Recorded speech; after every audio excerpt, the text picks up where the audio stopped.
Mais on ouvre ce 18-18 avec la menace qui entoure l'avenir des monuments du patrimoine marseillais. Reverra-t-on naviguer le ferryboat dans les eaux du Vieux-Port de Marseille?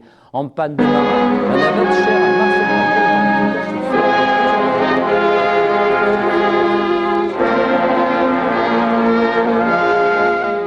Je t'envoie cette lettre parce que depuis quelques jours, je n'arrive plus à te voir. Je sais pas trop où la poster, parce qu'on dirait que plus personne ne veut de toi. Ouais, bien sûr, de temps en temps, ces étrangers de Parigot, ils passent devant en disant « Tiens, regarde, le ferryboat, ferryboat, ferryboat !» Ouais, ils te connaissent tellement mal, ils sont incapables de prononcer ton nom correctement. Pourtant, tu es là, et c'est pas d'hier, hein. C'était dans les années 1800, et pourtant, tu en as rendu des services aux poissonnières des Acates pour aller chercher en face à la Criée leurs beaux poissons bien frais, qui au passage d'ailleurs à l'époque, la Criée était un théâtre où les artistes, c'était des gens comme toi et moi, des gens d'ici qui faisaient le film de la belle vie de nos ancêtres.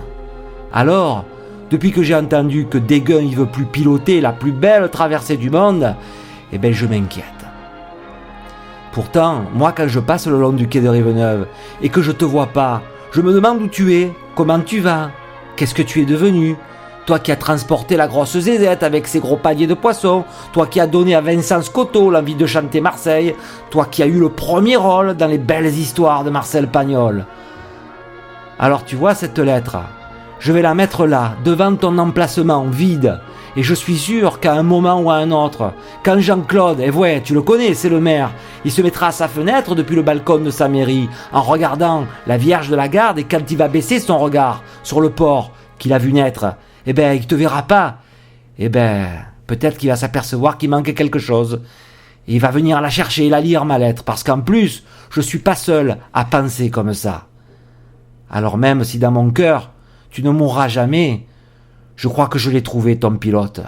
Lui, il t'abandonnera pas. Et alors, il n'y a plus de gens qui ont besoin de traverser le port, dites? C'est le pont transbordeur qui me fait du tort. Avant qu'ils aient bâti cette ferraille, mon bateau était trop petit. Et maintenant, ils vont tous au transbordeur. Ah, c'est plus moderne que le ferry-boîte. Et puis, ils n'ont pas le mal de mer. Vous en avez vu, vous, des gens qui ont le mal de mer sur votre bateau? Oui, j'en ai vu. Qui? Moi. Pour une traversée de 100 mètres? Que 100 mètres? Il y a 206 mètres d'une rive à l'autre. Ah ouais. Oh, me dis, je connais bien le voyage. Ouais. Je le fais 24 fois par jour depuis 30 ans. 30 ans.